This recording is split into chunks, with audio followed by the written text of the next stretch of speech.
Hello বন্ধুরা, আজকে বৃহস্পতিবার। আর আজ সকাল সকাল আমরা ভাবলাম একটা চিকেনের কোনো একটা রেসিপি করি। কিন্তু গত রাত্রে অল্প একটু চিকেন ছিল, তো ভেবে দেখলাম সেই চিকেনটা দিয়েই কিছু একটা বানানো যাক। তো আজ বানিয়েছি সম্পূর্ণ বাড়িতে, কোনো মেশিনে কিছু না করেই হাতে বাটা মশলাতে আজকের চিকেন রান্নাটা। তো দেখো তোমাদের কেমন লাগে। এই বাটা মশলা যে মশলাগুলো, সেগুলো আমি গত রাত্রে জিরে, শুকনো লঙ্কা বা বাকি সব কিছু ভিজিয়ে রেখেছিলাম। তোমাদের সাথে কথা বলতে বলতে এই তো আলুটা আগেই ভেজে রেখেছিলাম, আর এখানে পেঁয়াজটা তেলে দিয়ে দিলাম। দিয়ে একটু নাড়াচাড়া করছি পেঁয়াজটা লাল লাল করা মতো। তোমরা আগে থেকে একটু মশলাগুলো যদি একটু জলে ভিজিয়ে রাখো, তাহলে তোমাদের সেগুলো একটু হাতে বেটে নিতে খুব সুবিধা হবে। তো আমি গত রাত্রে সেটাই করেছিলাম। আর এখানে পেঁয়াজটা লাল লাল হয়ে গেলে আমি এর মধ্যে আদা রসুন দিয়ে দিচ্ছি।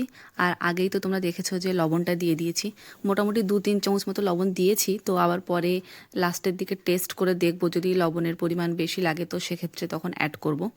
আপাতত দুটো তেজপাতা দিয়ে দিলাম এর মধ্যে।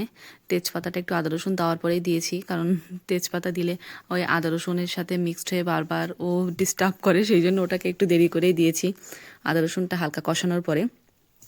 তো এবার আদা রসুনটা মোটামুটি দেখছি যে কড়ার গায়ে হালকা লেগে লেগে যাচ্ছে, তখন আমি ধুয়ে রাখা চিকেনটা দিয়ে দিলাম। এবার চিকেনটা দিয়ে খুব ভালো করে কষাতে হবে, কারণ প্রত্যেকটা ধাপে ধাপে যত ভালো করে মশলাটা কষাতে পারবে, টেস্ট সবসময় তার উপরেই নির্ভর করে। তো এখানে ভালো করে মশলাটা কষিয়ে নিচ্ছি, যাতে আদা রসুনের যে একটা ফ্লেভার বা একটা অন্য ধরনের যে গন্ধও থাকতে পারে, সেটা যাতে কেটে যায় আর একটা ভালো গন্ধ আসে।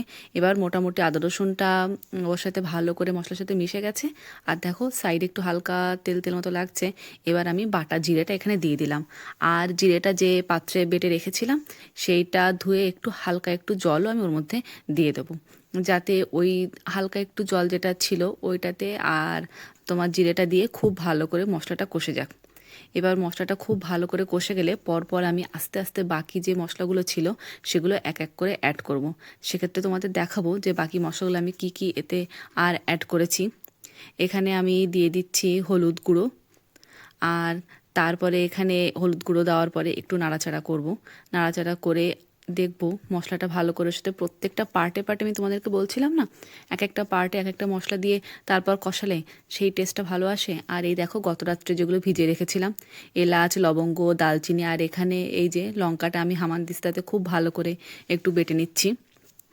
দেখো কোনো জল দিইনি, যা হালকা একটুখানি জল দিয়েছি শুধু নামমাত্র, একটু খুব ভালো করে ঘষে নেওয়ার জন্য। এই যে পুরো গাঢ় একদম ঠিক আছে। এই মশলাটা দিয়েই আমি এর ঝালটা দেব। তো আমি এখানে 5টা মতো ঝাল ভিজিয়েছিলাম, তার থেকে আমি 3টে দিয়েছি, তাতেই যথেষ্ট আমাদের ঝাল হয়েছে। তো এখানে বাটার যে ঝালটা, সেই ঝালটা এখানে অ্যাড করে দিলাম। শুকনো লঙ্কাটা তোমরা যদি একটু অনেক আগে ভিজিয়ে রাখতে পারো, সেক্ষেত্রে বাটার সুবিধা। আমাদের এখানে তো আর আর যে নর্মালি যে আমরা যেটাতে করে বাটি, শিলনোড়া, সেটা তো এখানে নেই, সেই জন্য আমরা ওই হাতের যে বাটনাটা ওটাতে করেই করেছি, একটু টাইম লাগলেও ভালো হয়েছে। আর এখানে কাশ্মীরি লঙ্কার গুঁড়োটা দিয়ে দিলাম। দিয়ে এখানে ভালো করে মশলাটা কষিয়ে নিলাম। দেখো মশলাটার কালারটা খুব সুন্দর এসছে। আমি জানি না এখানে তোমরা কতটা বুঝতে পারছো, কিন্তু সত্যিই কালারটা খুব ভালো লাগছিল। এবার এই পর্যায়ে আমাদের তেল ওঠা পর্যন্ত ওয়েট করতে হবে।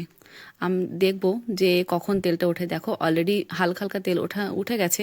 এবার আমি আগে থেকে যে ভেজে রাখা যে আলুগুলো ছিল, সেই আলুগুলো আমি এর মধ্যে দিয়ে দিলাম। আর আলুর গায়ে অল্প একটু তেল ছিল, সেগুলোকেও আমি এখানে এর মধ্যে দিয়ে দেওয়ার চেষ্টা করেছি। এবার দিয়ে আমি আলু আর মাংসটাকে খুব ভালো করে কষিয়ে নিচ্ছি।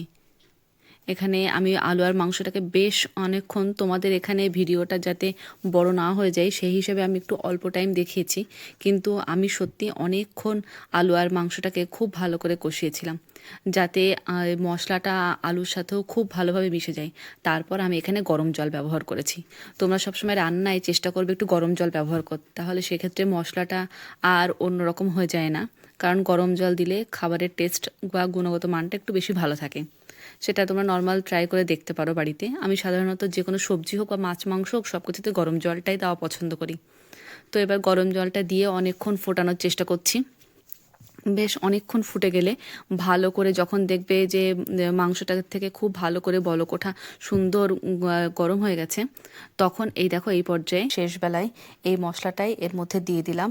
দিয়ে দেখো হালকা একটু ঝোল আছে, আর অবশেষে এই দেখো ঝোলটাও কমে গিয়ে কত সুন্দর একটা চিকেন হয়েছে।